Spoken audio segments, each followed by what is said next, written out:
Vous l'aurez compris, la rénovation des copropriétés est un des leviers pour lutter contre le réchauffement climatique et la réduction des gaz à effet de serre. Rennes et sa métropole nous accueillent d'ailleurs aujourd'hui et ils l'ont bien compris. Et nous avons en direct avec nous pour nous en parler Yaël Iliaker. Bonjour Yaël.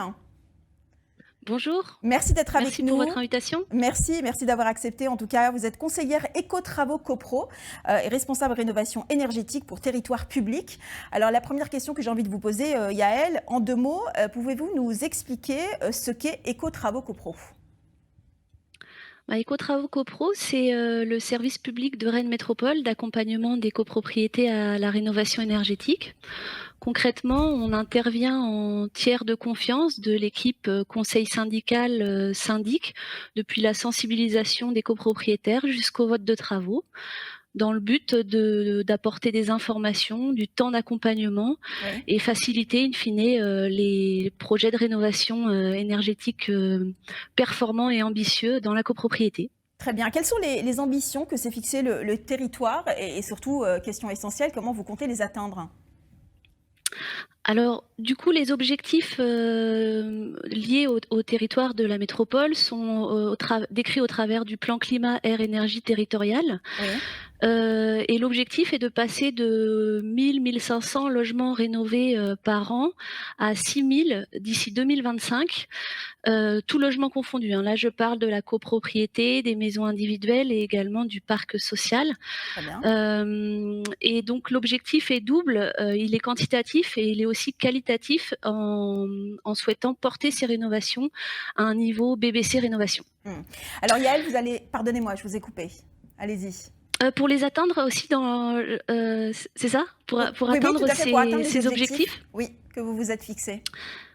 Sur la copropriété, la métropole a fait le choix de poursuivre le déploiement de l'accompagnement éco-travaux copro, gratuit pour les copropriétés et les copropriétaires, pour les copropriétés construites avant 1990. Ils ont aussi fait le choix de financer, via des subventions collectives aux syndicats des copropriétaires, les phases amont à tout projet de rénovation, c'est-à-dire l'audit énergétique et technique, l'audit global, la maîtrise d'œuvre de conception à hauteur de 50% du montant TTC de ces prestations, à condition qu'au moins un scénario BBC soit étudié. Et ensuite, si les travaux sont votés d'un niveau BBC Rénovation, Oui. là aussi, il y a une aide collective de 3 500 € par lot, auquel peut s'additionner une prime si la copropriété se raccorde au réseau de chaleur urbain dans le même temps, et également une prime individuelle cette fois-ci pour les copropriétaires qui devraient remplacer leur menuiserie d'origine dans le cadre de ce projet collectif. Là, la prime est de 20% du montant hors taxe. Très Donc bien. ce sont un bel accompagnement Eh oui, financier. c'est ce que j'allais dire, tout à fait. Alors Yaël, vous allez rester avec nous parce qu'on a encore plein de questions à vous poser concernant cette résidence Les Planètes. On va accueillir d'ailleurs sur notre plateau Pierre Évrard. Bonjour Pierre, Bonjour merci Kenza. d'être avec nous encore une fois. Chargé de mission développement durable et rénovation énergétique à la FNAIM. Et nous avons également Alexandre Sévenet. Bonjour Alexandre, Bonjour. c'est la seconde fois que vous venez nous voir. Eh oui, c'est toujours un plaisir que l'on renouvelle. Eh bien, vous êtes le bienvenu. Vous êtes président du groupe Nepsen. Oui. Alors, avant de donner la parole justement à Pierre, est-ce que vous pouvez nous présenter le groupe Nepsen pour commencer? Nepsen, c'est un des acteurs historiques de la performance énergétique du bâtiment, notamment dans le logement collectif. Et notre métier, c'est un métier qui est nouveau, même si on le pratique depuis 40 ans. Oui. C'est le métier d'éco-énergéticien. Alors un éco-énergéticien, c'est quelqu'un qui va travailler avec des clients publics ou privés sur tout ce qui peut concourir à l'amélioration de la performance énergétique du bâtiment notamment, depuis tout en amont la réflexion et l'aide à la réflexion, jusqu'à tout en aval le maintien de la performance une fois que les travaux sont passés, et puis en plein milieu, le gros de notre métier, c'est la réhabilitation et la rénovation énergétique, avec des opérations exemplaires un peu partout en France, qui visent effectivement des niveaux de bâtiments basse consommation. Très bien. Pierre Évrard, un mot sur votre mission, justement, au sein de la FNAIM. Vous nous en dites 2 mots? 2 mots, vraiment très rapidement. C'est Oui. que clairement, on est un secteur donc, immobilier. On a évidemment les syndics dont on parle aujourd'hui, Tout à fait. mais on a aussi les gestionnaires, les transactionnaires. Beaucoup de métiers qui finalement évoluent très fortement et ont besoin de lancer vraiment un mouvement de rénovation. Ce qu'il faut voir, c'est qu'on est dans le cadre d'un plan de relance. Cette fois-ci, c'est vraiment les professionnels de l'immobilier qui sont réellement en première ligne. Donc là, évidemment, copropriété, c'est un tiers du parc, donc on doit y aller. On a à peu près les mêmes choses du fait de certaines évolutions dont on pourra parler, mais voilà, tout est réellement en train de changer et voilà, je suis là pour les accompagner. Oui. Et en bien. Aussi. Vous aimez bien les booster aussi, ces projets. Oui, tout à fait. Vous êtes un booster. Oui, c'est clair, oui, mais effectivement. je pense que tout le secteur a vraiment 2 boosters. Quoi. Voilà, oui. On devrait recruter Thomas Pesquet, ça serait pas mal. Oui, bah, écoutez, on en parlera après l'émission si vous voulez. Oui, il n'y a aucun souci. Alors justement, on va découvrir, si vous le voulez bien à présent, et sans plus attendre, la résidence Les Planètes, des images signées de notre rédaction, justement.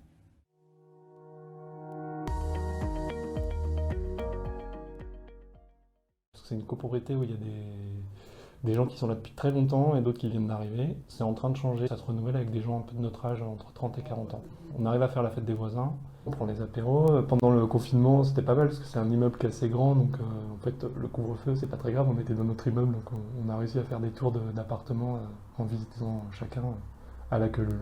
On s'est retrouvés au parc et puis l'heure du confinement étant arrivée, on a dit bon on va pas rentrer chez nous comme ça, c'est un peu triste. Et donc on a fait l'apéro chez un voisin, et puis après on s'est dit « Ah, mais t'as fait ça comme ça dans ton appart, attends, montre-moi ». Et en fait, il faut savoir que donc il y a 4 types d'appartements, et ce sont les mêmes, ça change juste d'un étage à l'autre. Et donc en fait, on est allé donner des tuyaux de travaux comme ça. Cette résidence, elle est assez chouette parce qu'on est dans un quartier qui s'appelle le quartier de Bourg-l'Évêque, qui est assez dense en termes d'habitat, mais on n'est pas très loin du centre-ville. Donc on est à 5-10 minutes à pied du centre-ville, du Bas des Lys, de Rennes. Et puis le week-end, quand on veut partir vers l'ouest, on est vite sorti de Rennes. Donc c'est assez chouette. Et puis après, il y a pas mal d'espaces verts tout autour. C'est assez dégagé. Il y a le parc Saint-Cyr qui est chouette, la Vilaine, le canal de Lille, les écoles qui sont à côté, un théâtre. Dans les anecdotes, par exemple, dans l'immeuble, il y a des gens, leurs grands-parents habitaient dans le quartier, leurs parents ont habité. Et eux sont revenus habiter. C'est un quartier qui est attachant. Depuis que je suis arrivé, depuis 2015, les travaux, c'est le sujet dont on parle depuis 2015. Et c'est un peu un sujet d'angoisse ou d'inquiétude pour certains. Donc comme dans toute copro, des gens qui ne voulaient pas faire des travaux, d'autres qui voulaient les faire. Et au final, en fait, on a eu quelques soucis avec nos balcons de structure et ça a un peu déclenché le branle-bas de combat et tout le monde s'est dit il faut faire les travaux et donc depuis ce moment-là, en fait, tout le monde a envie de faire les travaux. Après les travaux, je pense que ce qu'on essaiera de faire, c'est de redynamiser un peu les espaces verts pour qu'ils soient plus accessibles, plus partagés et qu'on les utilise un peu plus et que ce soit pas juste de la décoration. Alors cette résidence située au 31-33 rue de Brest à Rennes a été construite au début des années 70. La résidence donc Les Planètes, c'est 2 bâtiments et 78 lots qui vient de voter un projet de rénovation globale qui devenait d'ailleurs extrêmement urgent. Je crois que vous allez le confirmer, Yael. D'ailleurs ce projet a une singularité, les travaux ont été votés par correspondance, ce qui est très rare. Racontez-nous comment ça s'est passé. Alors effectivement, la conception du projet s'est terminée en octobre 2020. Oui. Donc on était en plein dans la crise sanitaire. Oui. On n'en était pas encore sorti, donc impossibilité de se retrouver à 80 dans une même pièce. Et donc il a fallu réfléchir à une façon d'informer et de débattre avant un vote de travaux auprès des copropriétaires. Donc l'impulsion initiale a été lancée par Madame Trichasson qui gère la copropriété avec la commission de travaux qui était très motivée justement pour porter le vote de travaux malgré tout. Et du coup, on s'est tous lancés dans l'organisation de ce vote de travaux, l'information auprès des copropriétaires dans un contexte où on ne pouvait pas se voir en vrai. Donc concrètement, qu'est-ce qu'il en était ? Ça a été des réunions visio de présentation, Oui. avec la possibilité d'y accéder via téléphone aussi pour les personnes qui n'ont pas forcément accès à l'outil informatique. Ça a été une forte mobilisation du syndic, de la commission de travaux, du conseil syndical, du maître d'œuvre et de Écotravaux, pour réussir vraiment à bien informer par mail, par téléphone, tout un travail collectif aussi de rédaction c'est-à-dire qu'il fallait écrire les choses pour que ce soit clair, présenté, synthétique. Et on est allé aussi jusqu'à réaliser, donc là c'est via Écotravaux et nos collègues de l'ADIL avec qui on travaille, des entretiens téléphoniques individuels de plans de financement. Donc entre 1 et 2 heures d'entretien individualisé par copropriétaire. Et in fine, un envoi de plan de financement individualisé écrit auprès de tous les copropriétaires en même temps que la convocation d'assemblée générale. Donc c'était vraiment, voilà, le risque était de ne pas avoir la mobilisation, la bonne compréhension des copropriétaires dans ce contexte. Et je pense que c'est une réussite puisque les copropriétaires ont largement adhéré à leur projet, parce que c'est bien leur projet, hein, mais qu'il fallait maintenant restituer dans cette dernière ligne droite. Comme quoi, Pierre, même à distance, une rénovation énergétique peut être votée sans problème. Oui. Et la crise n'a pas stoppé, en tout cas, les élans de ces envies. C'est un véritable challenge, parce que clairement, nos différents syndics vraiment ont été confrontés à une période où ils ne pouvaient pas du tout organiser d'assemblée générale. C'est quelque chose. Le métier de syndic, c'est beaucoup de gestion, mais c'est aussi et surtout de la gestion humaine. Et là, une impossibilité. Et ça, on a tendance à l'oublier. Hein. C'est vrai que c'est un métier qui est et plus. Pourtant, l'humain est vraiment dans l'ADN, est vraiment au cœur. Mais là, on se rend compte aussi, quand on voit le projet, finalement, il y avait cette envie, il y avait aussi un besoin avec une certaine urgence, si on comprend bien, sur les balcons. Donc, quelque part, il y avait un attachement à la copropriété qui faisait que on est dans le type de travaux, cette typologie où c'est incontournable, on ne peut pas faire autrement. Alexandre, voter des travaux par correspondance, comme ça, c'est assez rare. Est-ce que ça vous est déjà arrivé ? Avant l'année dernière, non jamais. Même pas par confort, par confort pour rester sur votre canapé.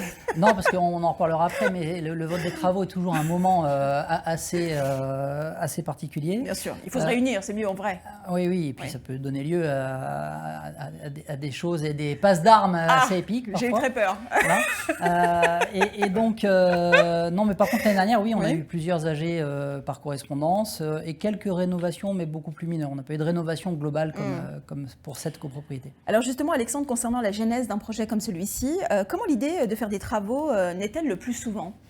On ne se réveille pas un matin et on se dit, allez hop, on ferait bien une rénovation énergétique, hein, on est d'accord. Hein. Oui, d'ailleurs, le copropriétaire interviewé le disait, ça a mis des années à se décider. Évidemment. Le facteur le plus fréquent, c'est vraiment un facteur technique. Là, il parlait de pathologie sur les balcons. On a effectivement souvent des pathologies de façade, avec des revêtements qui s'effondrent ou qui s'abîment, des fers qui apparaissent, des bétons qui sont abîmés, etc. Voilà, donc ça, c'est le plus fréquent. Les chaudières à remplacer aussi, c'est un stimulus très fréquent dans l'opération de rénovation énergétique. Pour le gain d'énergie, vous voulez dire pour surtout le gain d'économie. C'est-à-dire que tant qu'à faire que de remplacer la chaudière, puisque la chaudière c'est ce qui produit la chaleur, on va se poser des questions sur l'ensemble du bâtiment. Donc ça c'est vraiment des éléments techniques. D'ailleurs le simple ravalement devient un motif de réflexion, puisque depuis 2017 il y a un décret qui est le décret dit des travaux embarqués, qui oblige à étudier la possibilité de faire une isolation thermique par l'extérieur en cas de ravalement. Voilà. En cas de vote de ravalement. Donc ça c'est des stimuli internes. Alors il y en a d'autres en interne, il y a la facture énergétique aussi, il y a quand même des immeubles de logement collectif qui payent des factures très élevées, donc c'est quand même motivant. Et là, on commence à tiquer, vous voulez dire, on commence à se dire, il serait peut-être temps de revoir un petit peu notre système. Oui, parce qu'on parle de rénovation énergétique et d'économie d'énergie depuis un certain temps, donc les gens se disent, bon, quand même, on paye autant, peut-être qu'il y a quelque chose à faire. Il y a l'inconfort aussi, un confort d'été, et un confort d'hiver pour le chauffage, mais un confort d'été aussi, qui sont des stimuli internes. Et puis, un stimulus plus récent dans les motifs internes, c'est l'arrivée de nouveaux copropriétaires, tous les jeunes qui sont beaucoup plus sensibles au développement durable, au changement climatique, et qui poussent pour qu'il y ait des choses un peu exemplaires qui soient faites à l'échelle de la copropriété. Donc les jeunes fédèrent les plus âgés et vice-versa sur certaines choses aussi Tirent un peu en fait, essayent de poser. Alors ça c'est l'interne, et en externe, c'est des actions comme Écotravaux Copro. Les pouvoirs publics ont quand même un rôle majeur, il faut le souligner, les en remercier, parce que sans eux rien ne se ferait. Et puis également des démarches d'acteurs privés de tous ordres, dont le métier est de faire des économies d'énergie et donc qui propose aux gens de les aider à en faire. Voilà. Alors je vous propose de revenir justement à la résidence Les Planètes pour découvrir à présent les travaux votés à la résidence.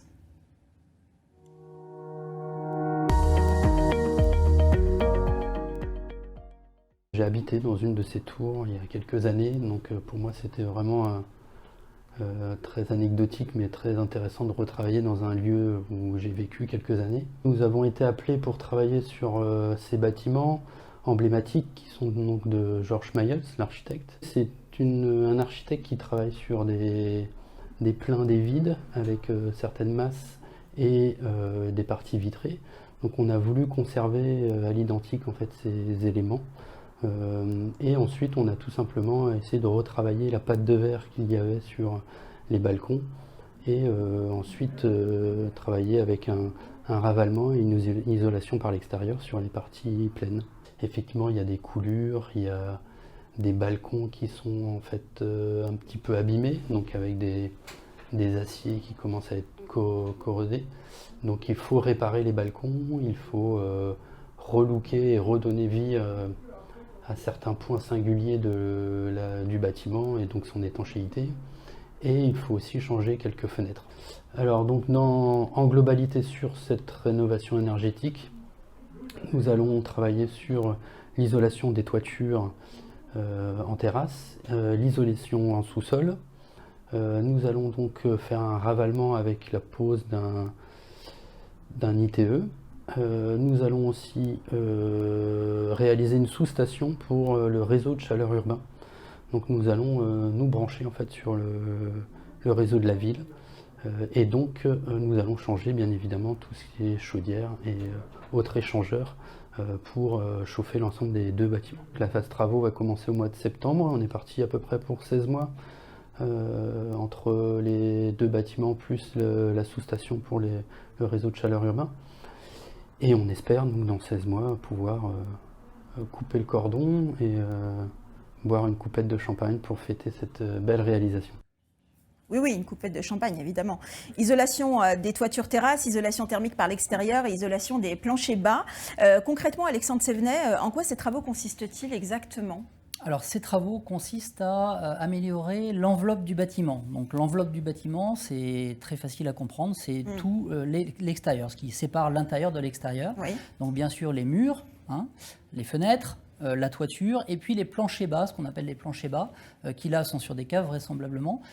Donc tout ça a été construit d'une certaine manière jusqu'à maintenant, et de plus en plus, on essaye aujourd'hui donc de les isoler. Alors pourquoi les isoler par l'extérieur, ITE, c'est isolation thermique par l'extérieur, parce qu'en fait, en faisant ça, d'une part, vous coupez tous les ponts thermiques, toute la transmission de chaleur de l'extérieur vers l'intérieur, oui. Mais en plus, vous bénéficiez de l'inertie de ce qui est à l'intérieur. Une paroi un peu dure, par exemple, peut emmagasiner de la chaleur ou de la fraîcheur et sert de tampon inertiel, donc améliore le confort. Voilà. Et d'une manière générale, ces travaux qui sont certes un peu plus coûteux sont les travaux les plus pérennes et les plus durables dans le temps, puisque c'est ce qui va diminuer les besoins, en fait. On diminue forcément la quantité d'énergie qu'on doit injecter pour le chauffage, puisqu'on a besoin de beaucoup moins de choses. C'est comme dans un thermos quand vous mettez du café. Si le thermos est bien isolé, le café va rester chaud toute la journée. Voilà. Donc ça, c'est des travaux d'isolation sur l'enveloppe.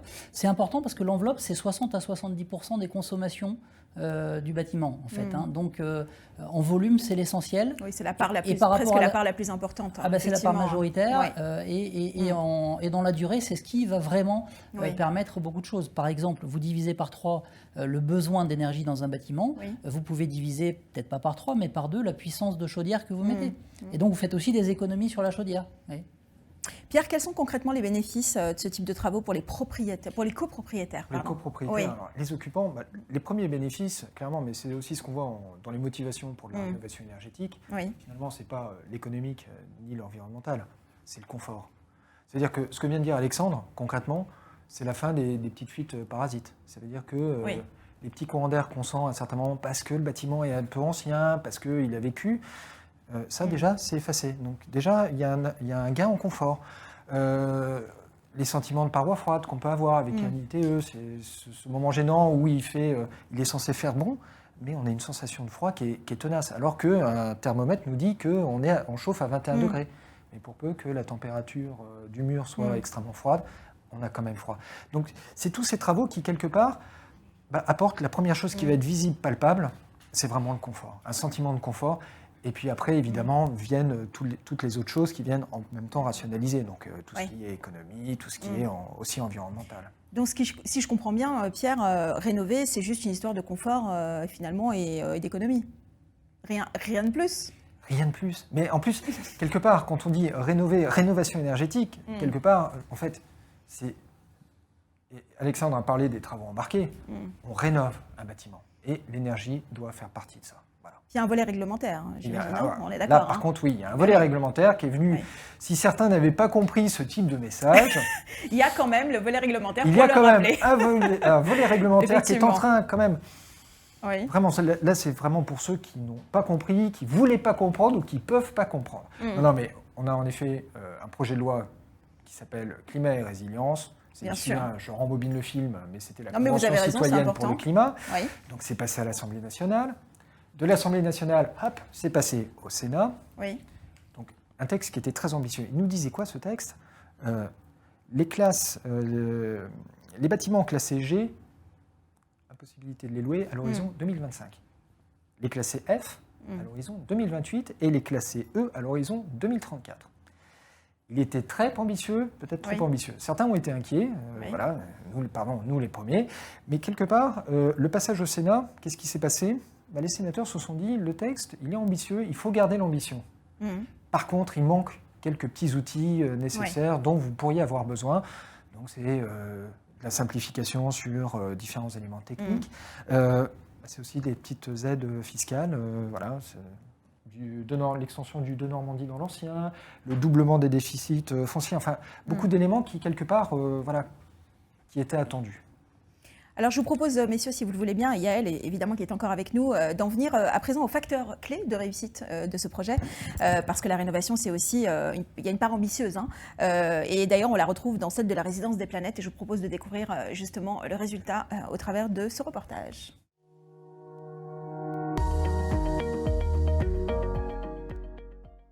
Je crois que le principal facteur pour monter une opération comme ça, c'est la création d'une équipe, mais aussi la motivation de l'équipe. Il faut surtout, on a eu la chance, nous, je pense, d'avoir une équipe extrêmement motivée, avec aussi beaucoup de confiance, un esprit de confiance. Chacun avait vraiment la confiance de l'autre, et c'est ce qui a permis pour finir d'aboutir. C'est la victoire du collectif? Tout à fait, c'est le travail en équipe. Et je crois que c'est tous ensemble, c'est la solution et la seule solution pour aboutir. La première chose, c'est le dialogue. C'est-à-dire qu'aujourd'hui, nous, ça fait 2 ans qu'on travaille dessus. Il a fallu présenter ce projet plusieurs fois à tous les copropriétaires pour prendre des décisions ensemble, ainsi qu'avec le syndic, pour justement avoir l'accord de l'ensemble des copropriétaires pour réaliser cette rénovation. Après, il faut un syndic qui puisse se suivre et qui soit sur la même longueur d'onde. Un groupe de travail donc d'habitants qui soit assez motivé avec 1 ou 2 leaders. Monsieur Arsquat, il était depuis 2012, il a commencé cette opération-là. Donc ça veut dire qu'il faut aussi être prêt à tenir c'est un travail de longue haleine. Et puis après, c'est le groupement les professionnels qu'on peut trouver. Il faut une bonne assistance à maîtrise d'ouvrage et de bons architectes, quand même un bon architecte qui puisse à la fois comprendre la complexité de la copropriété, répondre aux questions des gens, aux craintes, quoi. Question, c'est plutôt leurs craintes, tout en réussissant à conduire le projet. Ce qui a été aussi novateur, c'est que la copropriété, je pense, est un peu rajeunie et qu'ils ont porté le message que pour valoriser leur patrimoine, il fallait en passer par la rénovation énergétique, que les immeubles étaient en compétition, dans une compétition forte avec des immeubles neufs et qu'il fallait monter dans le train pour que la valorisation du patrimoine n'en soit que meilleure. C'était l'argument clé, ça. Je pense que c'est l'argument clé. Yael, on vient de le voir dans le reportage, le travail en équipe, le dialogue, une motivation sans faille, un bon accompagnement également sont les facteurs clés de réussite d'un projet comme celui-ci, de la résidence Les Planètes exactement. Est-ce que vous confirmez? Je suppose que oui, j'imagine. Oui, complètement d'accord. Le travail d'équipe et la confiance qui s'est installée entre les différents acteurs, leur sérieux, ça permet de réussir à aboutir à un tel projet technique et financier bien bouclé. Et après, c'est de s'attacher à bien expliquer les choses aux copropriétaires pour susciter l'adhésion en cohérence, bien sûr, avec leurs attentes. Y a-t-il, selon vous, d'autres facteurs clés de réussite en dehors de ceux qu'on a évoqués? Oui, tout d'abord une conception bien ficelée, d'où l'importance de la présence de maîtres d'œuvre dans ces projets. Une organisation administrative, juridique, financière solide. On parle là pour les planètes d'un projet à près de 2,5 millions d'euros. Oui. Donc d'où l'extrême importance là des syndics dans ces projets. Et bien sûr, une commission de travaux, des conseillers syndicaux qui sont le pouls de la copropriété, donc qui soient moteurs, mais aussi surtout qui puissent retraduire les besoins et les attentes des copropriétaires, quoi. Et le dernier facteur clé également, c'est les financements mobilisés, en particulier collectifs, c'est-à-dire face à un projet de copropriété collectif, il y a des financements collectifs et ça a un vrai effet levier sur les prises de décision et l'accompagnement pour bien informer et solliciter ces financements, quoi. Très bien. Alexandre Sévenet, outre les facteurs clés de réussite qu'on vient d'évoquer, y a-t-il un projet de rénovation où il y a des freins particuliers à lever ou d'autres freins à lever? S'il y en a, quels sont-ils? Oui, d'une manière générale, les freins à la rénovation globale, la rénovation tout corps d'État ambitieuse, c'est bien sûr l'aspect économique et l'investissement qui est à faire. Oui. Il y a certaines personnes qui ont du mal à se projeter sur un investissement à long terme. Les propriétaires non occupants, les jeunes qui viennent d'acheter et qui ont déjà le taux maximal d'endettement, des personnes âgées qui ne se sentent pas de se réengager sur 10-15 ans. Donc c'est un peu ce côté financier et engagement qui pose problème, alors que pourtant, dès la fin des travaux, chaque mètre carré d'une résidence qui est réhabilité à ce niveau-là a une valeur ajoutée, enfin une valorisation patrimoniale supérieure au prix des travaux. Voilà. Donc en fait, c'est forcément gagnant financièrement. Bon, mais il y a intellectuellement ces freins-là. Alors les autres freins qu'on voit aussi beaucoup en copropriété sont des freins d'ordre relationnel, politique. Il y a des histoires de la vie de la copropriété qui ressortent à l'occasion de décisions aussi fortes. Tout à fait. Il peut y avoir des jeux de personnes. Je crois que Pierre Évrard est totalement d'accord. C'est tout le talent des syndics de savoir faire avec ça. Et puis il y a aussi des freins plus logistiques. Les travaux en eux-mêmes, là, ça dure 16 mois, c'est souvent entre 12 et 24 mois, parfois un petit peu plus. Bon, il y a des gens qui n'ont pas envie de subir 24 mois de travaux lourds dans un bâtiment. Voilà. Mais il faut leur expliquer les bénéfices, tout simplement. Oui, alors les bénéfices, on a déjà un petit peu parlé. Au niveau économique, le gain est évident. Puis au niveau confort aussi.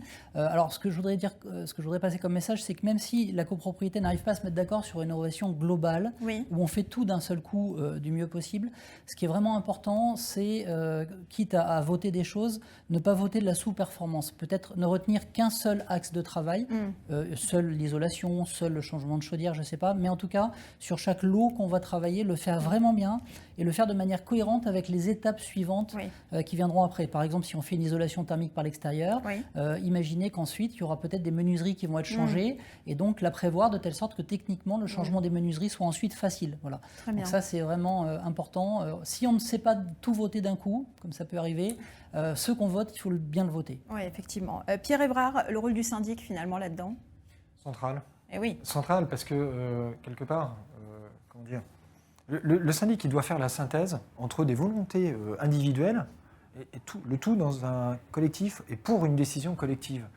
Ça veut dire que, quelque part, il y a en effet, comme le disait très bien Alexandre, ça sent le vécu, mais voilà, il y a tout un jeu d'acteurs, entre même, certains qui peuvent être vraiment très très moteurs sur la rénovation énergétique, mais finalement, ils sont tellement moteurs que parfois, ils peuvent faire peur à d'autres copropriétaires. Oui, effectivement, trop de positivité tue la positivité. Donc, on va y arriver tous les deux, effectivement. Voilà, il y a ce jeu d'équilibre de nature humaine qui est extrêmement prépondérante. Et donc ça, c'est en interne sur la copropriété. Et après, il y a évidemment l'ouverture à tous les autres métiers, toutes les autres compétences qui vont accompagner la copropriété dans sa rénovation. Donc les compétences financières, les compétences techniques, bureau d'études. On a un très bon bureau d'études là, les architectes, enfin voilà. Les conseillers aussi sur le territoire, la métropole. C'est une myriade d'acteurs et très sincèrement, voilà, je pense que le syndic est vraiment au centre pour pour mettre en musique et vraiment aller vers la décision. Oui. Vous qui avez de l'expérience justement sur ce type de sujet, une fois que les rénovations sont terminées, quels sont les retours d'expérience que vous avez des gens? Est-ce que vous avez le plus souvent des gens qui sont très contents, même s'ils sont passés par des moments un peu compliqués, comme vous disiez, un peu complexes, ou est-ce que finalement certains regrettent? Ça arrive ou pas? Pierre? Personnellement, je n'ai jamais vu de regret. J'ai vu quand même de la surprise parce que clairement, ils ne s'attendaient pas à ce que ce certains, soit aussi c'est un bien. peu un projet de vie. Et oui, bien Parce sûr. qu'ils ne s'attendent pas, Oui. ils s'attendaient jamais à se lancer dans un tel projet avec de tels montants. Oui. Ce qu'on peut regarder, ce qu'on peut voir aussi, c'est la réappropriation des espaces parce qu'à un certain moment, même s'il y a une attraction forte des personnes vis-à-vis de leur habitat, vis-à-vis de leur copropriété, et parfois l'âge aidant, voilà, le lien se détend un petit peu. Et on se rend compte que sur certaines rénovations, vraiment, il y a quelque chose de collectif. Ça veut dire qu'il y a une vie qui reprend et il y a un attachement qui devient beaucoup plus fort aux copropriétés. Alexandre, vous de votre côté? Plus techniquement, ce qui est à travailler après, une fois que la rénovation est réceptionnée, c'est une sorte de période de mise au point. Un bâtiment dont les consommations d'énergie sont divisées par 2, par 3, par 4 dans les meilleurs cas, ça réagit plus pareil. Il faut changer ses réflexes, tant pour les occupants, hein, les locataires, les propriétaires qui habitent le bâtiment, que pour les gens qui font l'exploitation, maintenance des équipements techniques. Voilà, il faut réapprendre la façon dont le bâtiment fonctionne pour qu'on arrive réellement aux économies d'énergie qui sont ciblées. Un exemple tout bête, mais si vous aviez l'habitude, parce que le bâtiment était trop chauffé, d'aérer 2 heures tous les matins à votre chambre, quand vous avez un bâtiment qui devient un bâtiment BBC et qu'on règle la température à ce qu'il faut, c'est-à-dire plutôt 20 degrés, même si le réglementaire est 19, on a quand même du mal à régler à 19, voilà, il ne faut surtout pas aérer la chambre pendant 2 heures. Oui, donc même nos habitudes changent finalement. Voilà, donc il faut changer tous ces petits réflexes et ça peut prendre un petit peu de temps. Dans certains cas, ça prend 2 saisons de chauffe pour que vraiment on arrive au niveau de performance qui était prévu initialement. Autre pierre angulaire, et pas des moindres, le financement. Pour nous en parler, nous accueillons tout de suite Clémence Lequéré. Bonjour Clémence. Bonjour. Merci d'être avec nous. Vous êtes conseillère éco-travaux copro et chargée de mission Habitat pour Adil 35. Merci en tout cas d'avoir accepté notre invitation. Alors la première question que j'ai envie de vous poser, Clémence, c'est quel est le coût estimé des travaux de rénovation de la résidence Les Planètes et quelles sont les différentes sources de financement de ce projet? Alors, sur la copropriété des Planètes, on est sur 2 millions de travaux, à peu près, approximativement un petit peu moins de 2 millions de travaux sur les parties communes et auxquels il faut rajouter pour atteindre le niveau BBC rénovation, il va falloir remplacer les menuiseries. Donc, on a un coût de menuiserie à environ 600 000 €. Parce que c'est une copropriété, comme vous l'avez vu, avec beaucoup de fenêtres. Et donc, du coup, on est sur un coût global de projet à 2,6 millions. Donc, c'est un coût important, mais il faut aussi voir là-dedans qu'il y a des subventions qui sont octroyées sur la copropriété pour le syndicat des copropriétaires. Donc, du coup, là, on est sur des subventions d'éco-travaux. Donc, c'est des subventions de Rennes Métropole via éco-travaux pour un montant de 283 000 €. On a ensuite une subvention de MaPrimeRénov, qui est le nouvel outil financier de l'État pour aider à la rénovation. Dont on a beaucoup parlé avec Pierre, effectivement. Oui, pardon. De 300 000 €. Oui. Et on a aussi une valorisation des certificats d'économie d'énergie pour un petit peu moins de 100 000 €, ce qui fait un total de subventions estimé à 680 000 €, ce qui vient baisser le montant des travaux in fine à 1,9 million. Alors, on l'a bien compris, Clémence, les aides sont là et c'est plutôt une bonne nouvelle pour ceux qui nous écoutent et qui nous regardent. Mais concrètement, comment ça se passe pour aller chercher ces aides ? Alors, en fait, comme on voit, c'est très important, c'est le nerf de la guerre, c'est les finances, on le sait bien. Mais il n'y a pas que ça, en fait. Il faut, c'est super d'avoir des financements, mais si on ne sait pas où aller les chercher et comment les mobiliser, on ne peut pas y prétendre. Donc, c'est d'où l'intérêt aussi de la mise en place de l'accompagnement éco-travaux, c'est de permettre à la copropriété, avec le syndic et le syndicat des copropriétaires, le conseil syndical, de pouvoir aller chercher ces aides-là, mais c'est aussi après un accompagnement pour les copropriétaires, un accompagnement individualisé où on fait avec chaque copropriétaire des rendez-vous pour voir avec eux leur quote-part, le montant des subventions auxquelles ils peuvent prétendre, et on regarde aussi des emprunts, emprunts collectifs, souvent peu onéreux, et qui vont permettre à chaque copropriétaire de payer son reste à charge. Très bien. Alors, Pierre, d'une façon plus générale, pourriez-vous nous rappeler en quelques mots quelles sont les aides et les subventions qui existent aujourd'hui en matière de rénovation des copropriétés? Alors, vous nous avez beaucoup parlé de la prime rénov'. Oui, alors, pourquoi on en parle? Parce que c'est vraiment une aide socle. Et en même temps, quelque part, elle a été constituée pour être le plus facilement possible cumulable avec d'autres dispositifs d'aide. Donc, dans les dispositifs, pour rappeler, ma prime rénov', gain minimum, c'est 35% minimum en économie d'énergie. Il faut sortir évidemment du statut de passoire énergétique, donc les classes F et G. Concrètement, nous avons d'autres dispositifs. Donc, on a le nouveau coup de pouce C2E, les critères, c'est les mêmes. Voilà. Nous avons aussi les éco-prêts à taux zéro collectifs, c'est les mêmes critères. Donc, c'est tout un cumul d'aides comme ça, avec une convergence, un leitmotiv, c'est vous devez sortir du statut de passoire. Plus vous allez loin, plus vous avez des bonifications. Vraiment, pour vraiment faciliter clairement les choses. Et des interlocuteurs sur les territoires, donc les ALEC, les ADIL, spécifiquement sur MaPrimeRénov', des personnes au sein des directions départementales des territoires qui sont habilitées par l'ANA pour vraiment accompagner même les syndics. Ça veut dire que voilà, il y a vraiment une envie maintenant d'y aller et que tout se passe vraiment bien. Vous nous dites un petit mot sur la certification BBC, mais surtout la labellisation RGE. Alors RGE, c'est les reconnus garants de l'environnement, c'est la base. Alors ça existe pour les entreprises, ça existe pour les bureaux d'études, ça existe tout à fait pour les maîtres d'œuvre. Donc c'est vraiment un signe de qualité, ça demande de la formation, une validation. Alors quelque part, on se parle, on se dit tout, hein. Ça a eu une presse négative il y a quelques temps parce qu'il y a eu des écarts, il y a eu des dérapages. Ce qu'il faut savoir, c'est que les organismes qui délivrent ces labellisations en ont eu assez et depuis quelques mois, ils ont une plus grande liberté de frapper et frapper fort et clairement, il y a des peines de prison qui ont été prononcées. Donc vraiment, on ne peut plus rigoler avec ça. Le BBC, alors c'est un label, c'est 80 kWh par mètre carré en énergie primaire et par an. Modulo, différents points, c'est-à-dire c'est selon la zone climatique, selon l'altitude, mais quelque part, c'est vraiment un niveau qui correspond au niveau du neuf actuellement.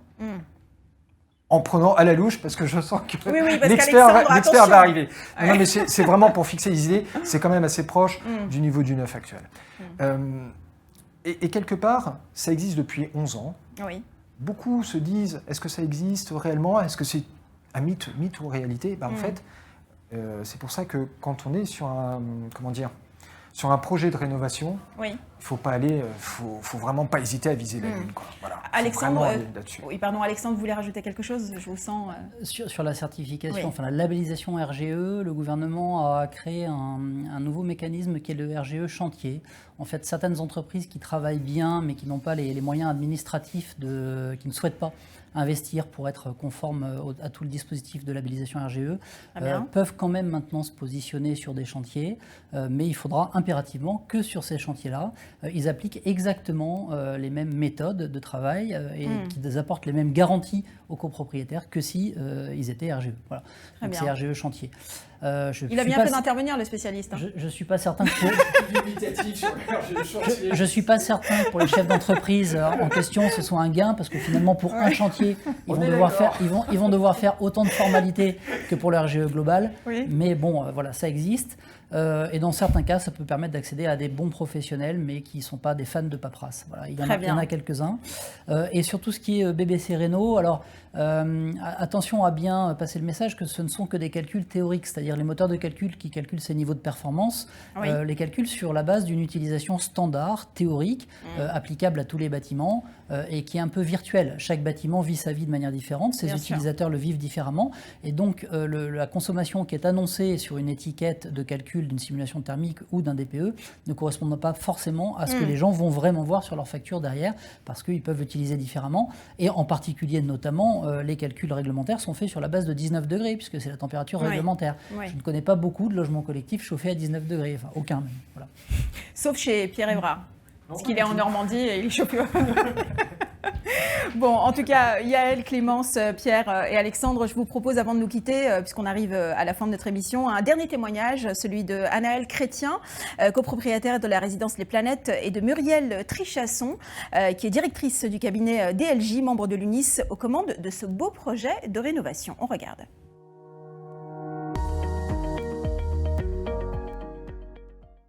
En fait, comme c'est une copropriété ancienne, il y a plein d'histoires, plein de choses. Du coup, Madame Trichasson, elle est arrivée avec un regard neuf et il y a eu un peu de frottement avec certains copropriétaires qui étaient habitués à leur petit confort.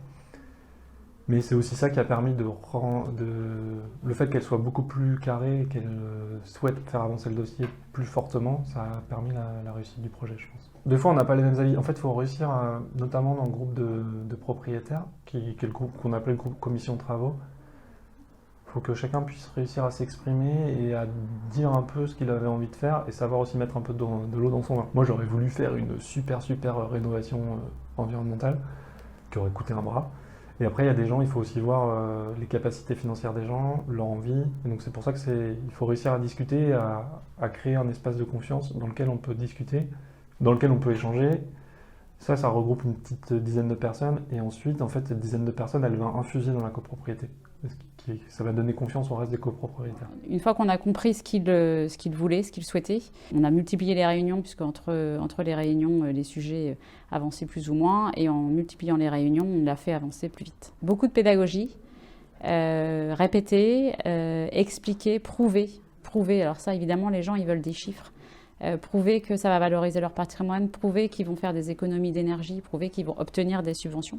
Et tout ça avec pédagogie, calme, patience. J'ai jamais vu un syndic réussir contre l'avis du conseil syndical et de la commission travaux.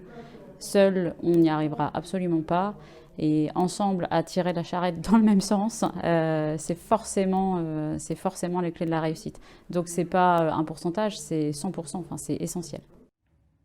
La phrase que j'ai envie de retenir, c'est « seul on n'y arrivera pas, mais ensemble on arrivera à tirer la charrette dans le même sens ». Et elle a bien raison. C'est forcément les clés de la réussite. Et ça, on l'a beaucoup dit durant ces dernières émissions. Sur ces mots, je vous propose de nous quitter. Vous devez partir déjà ? Quel dommage. On avait encore plein de choses à dire. Ah oui, on va tirer la charrette tous ensemble. Parfait. On va dire déjà au revoir à Clémence Lequéré. Merci d'avoir été avec nous, Clémence. Je vous laisse tirer la charrette parce qu'ils ne savent pas conduire, les mecs, ici. Alors, conseillère éco-travaux. Alors, Clémence Lequéré, conseillère éco-travaux copro et chargée de mission Habitat pour Adil 35. Merci d'avoir accepté notre invitation entre deux conférences, je crois, ou entre deux ateliers. C'est ça. Merci en tout cas et bon courage à vous. Yaël Iliaker, merci également pour votre participation, conseillère éco-travaux copro et responsable rénovation énergétique pour Territoire Public. Merci encore et bravo pour ce beau projet. Merci à vous deux, les garçons. On se connaît maintenant, je vous appelle les garçons, vous avez vu, il y a un peu de... Voilà, Pierre Évrard, merci beaucoup, chargé de mission développement durable et rénovation énergétique à la FNAIM. Alexandre Sévenet, vous revenez quand vous voulez, président du groupe Nepsen. Merci à vous. Merci en tout cas de nous avoir suivis pour ce 9e rendez-vous. Dans quelques instants, vous allez pouvoir continuer à vous informer pour tout savoir sur la rénovation des copropriétés sur votre région. Quant à moi, je vous retrouve semaine prochaine pour un 10e épisode. Et oui, le temps passe vite. Pour Bienvenue dans ma copro. Et cette fois-ci, je vous emmène à Nantes. À la semaine prochaine.